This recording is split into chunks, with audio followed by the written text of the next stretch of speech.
लिखित में से कौन सी नदी तिब्बत से होकर बहती है और वहाँ पर यारलंग या सांगपो नदी के रूप में जानी जाती है? ब्रह्मपुत्र, सतलज, गंगा या ब्यास?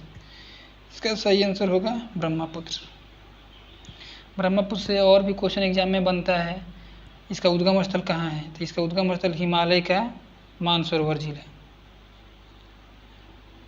मानसरोवर झील। और सतलज से भी पूछा जाता है सतलज का उद्गम स्थल कहाँ है? तो इसका उद्गम स्थल है कैलाश पर्वत। कैलाश पर्वत। ये सतलज नदी पाकिस्तान से होकर भी बहती है। हम लोग अगले क्वेश्चन की तरफ चलते हैं। अगला क्वेश्चन है, जब एक गिलास पर रखे गए कार्ड को उंगली से धक्का दिया जाता है तो उस पर रखा सिक्का गिलास में गिर जाता है। यह कथन किस नियम को व्याख्यात करता है?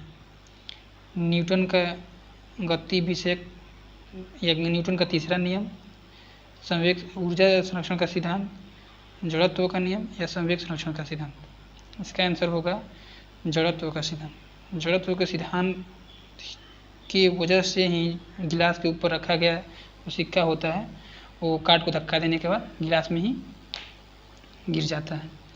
और न्यूटन का जो ये तीसरा नियम है इसको भी याद रखेंगे हम लोग, क्योंकि इससे भी एग्जाम में क्वेश्चन बनता है। न्यूटन का तीसरा नियम क्या कहता है? प्रत्येक क्रिया के समान एवं विपरीत प्रतिक्रिया होती है। और ऊर्जा संरक्षण का सिद्धांत इसके अनुसार ये क्या कहता है? किसी भी निकाय की कुल ऊर्जा का मान कांस्टेंट रहता है। किसी भी निकाय का कुल ऊर्जा का मान कांस्टेंट रहता है। कांस्टेंट रहता है। ऊर्जा को न तो बनाया जा सकता है और न ही नष्ट किया जा सकता है। ऊर्जा को केवल एक रूप से दूसरे रूप में परिवर्तित। कार्य शून्य होने की स्थिति में विस्थापन और लगाए जाने वाले बल के बीच का कोण एंगल होता है 45 डिग्री, 120 डिग्री, 90 डिग्री और 0 डिग्री। इसका सही आंसर होगा 90 डिग्री, 90 डिग्री। हम लोग जानते हैं कि W कार्य बराबर क्या होता है? F S cos theta. जब हम लोग यहाँ पर F रखेंगे, S रखेंगे और यहाँ cos थीटा का वैल्यू 90 डिग्री रखेंगे तो हम लोग जानते हैं cos 90 का मान 0 होता है। तो यहाँ से हम लोग को जो ये कार्य है W है वो शून्य मिलेगा। एक सेल के विस्फोट के बाद कई टुकड़े अलग दिशाओं में उड़ जाते हैं। इस स्थिति में क्या संरक्षित रहता है? स्थितिज ऊर्जा, बल, कार्य या संवेग? इसका आंसर होगा संवेग। जब एक सेल विस्फोट करता है और अलग अलग दिशाओं में उड़ जाता है तो उस स्थिति में उसका संवेग जो होता है वो कांस्टेंट रहता है। संवेग चेंज नहीं होता है, कांस्टेंट।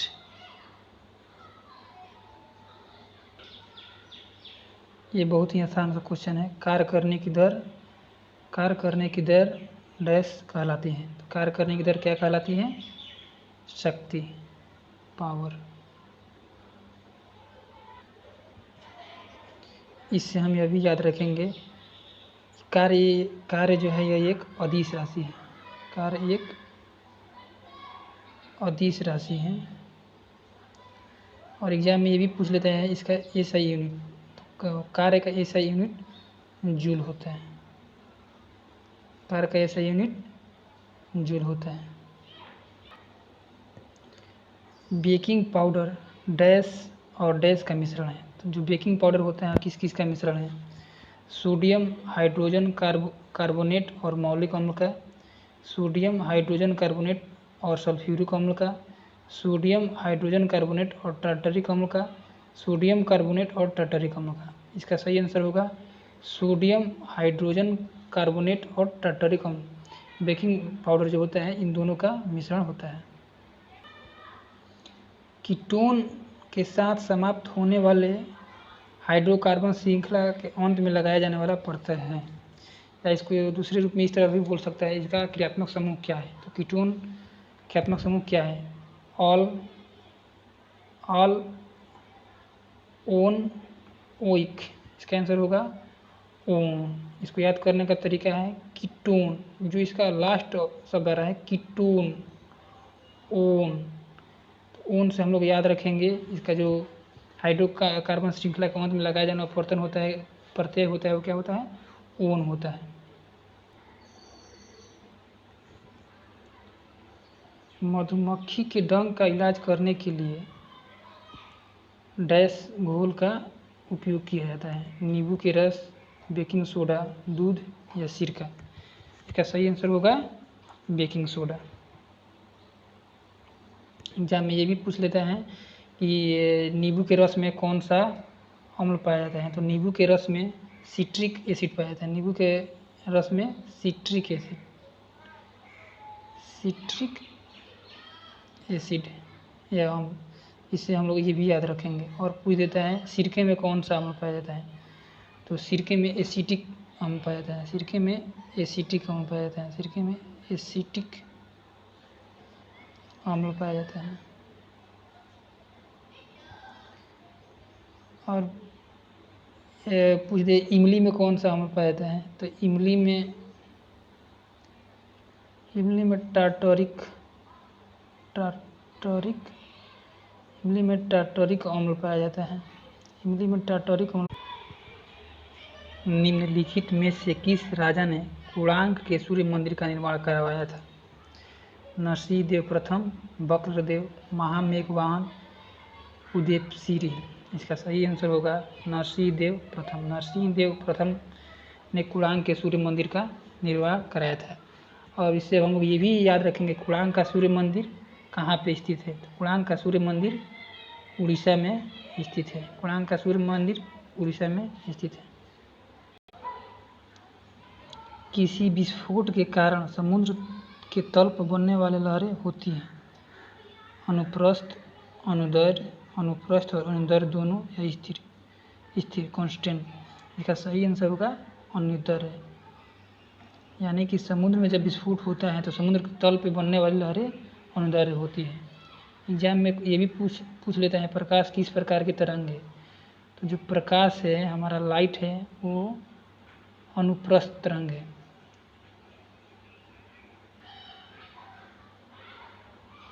चंद्रमा पर किसी वस्तु का भार पृथ्वी पर उस वस्तु के भार का होता है 1/2 बराबर 1/6 या 1/5। इसका सही आंसर होगा 1/6। यानी कि कोई भी वस्तु जो पृथ्वी पे 1 kg का है उसको चंद्रमा पर हम ले जाएंगे तो उसका भार जो होगा 1/6 हो जाएगा। नर जनन कोशिकाओं का उत्पादन डैश में होता है? वृषण में, शुक्रवाहिनी में, अंडकोश में, प्रोस्टेट में। इसका सही आंसर होगा वृषण में। नर जनन कोशिकाओं का उत्पादन। समूह डैश में निष्क्रिय गैसें होती है? किस समूह में निष्क्रिय गैसें होती हैं? समूह 7, समूह 18, समूह 1 और समूह 17। इसका आंसर होगा 18। समूह 18 में सभी तत्व निष्क्रिय गैसें होती है। निष्क्रिय गैस से हम और क्या याद रख सकते हैं? ये जितने भी अक्रिय गैस है ये सब रंगहीन, गंधहीन और स्वादहीन होते हैं। और इनकी बाहरी सेल यानी आउटर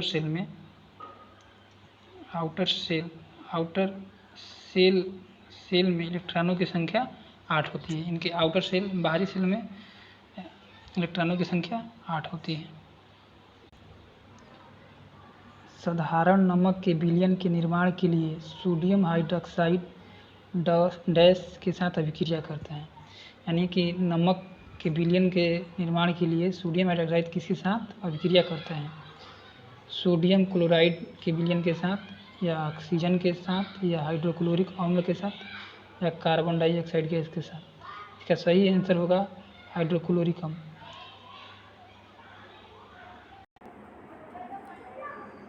विंध्य शक्ति डैश वंश के संस्थापक थे? वाकाटक, काकतीय, पांड्य, चोल। इसका सही आंसर होगा वाकाटक। विंध्य शक्ति वंश के संस्थापक वाकाटक थे। अगला क्वेश्चन, जायकवाड़ी जल विद्युत परियोजना किस नदी पर बनाया गया है? सिंधु नदी पर, कावेरी नदी पर, गोदावरी नदी पर या गंगा नदी पर? इसका सही आंसर होगा गोदावरी। जायकवाड़ी विद्युत जल परियोजना जो है गोदावरी नदी पे बनाया गया है। पौधे में स्रावित होने वाला वो हार्मोन जिसके कारण उसका तना सूरज की रोशनी की ओर झुकता है?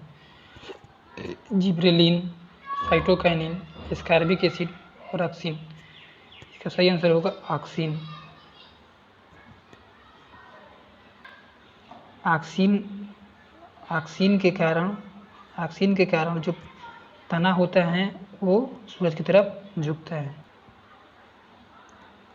और ये जो जिब्रेलिन है, जिब्रेलिन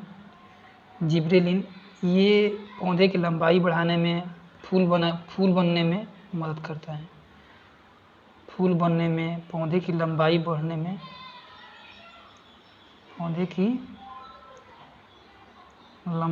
में, मदद करता है।